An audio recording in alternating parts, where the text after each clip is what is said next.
purpose of the bilateral deal is that we can cut a deal that suit our specific needs, right? So for example, if you're worried about my human rights issues, if you're worried about my working condition or environmental issues, if you worry that my disregard for environment is giving me unfair competitive advantage, then we can put that into bilateral deal.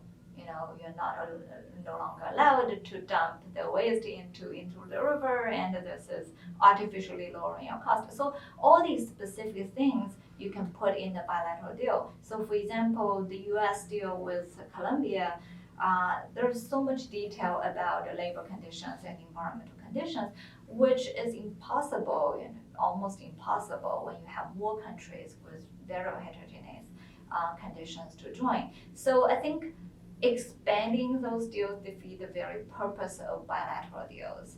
And this is one suspicion I had about TPP. I think TPP is, if you want to contain China's growth, TPP was a good idea.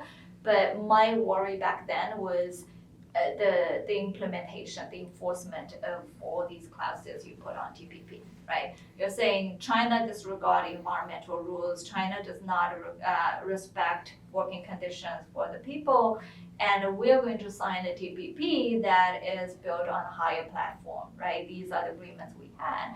But how do you enforce it, right? Who's going to be the police to check on those factories in Vietnam, in weaker economies, to make sure everything is working as expected? And if you cannot enforce those deals, it becomes a hypocrite, right? You're telling China we're building on higher ground, but we're not actually enforcing anything. It became just a tool to look down on China or to contain China. So I think this is the important trade-off here. Of course, the impact will be bigger when you have more companies joining, but on the other hand, enforcement of all these details will be a lot more difficult.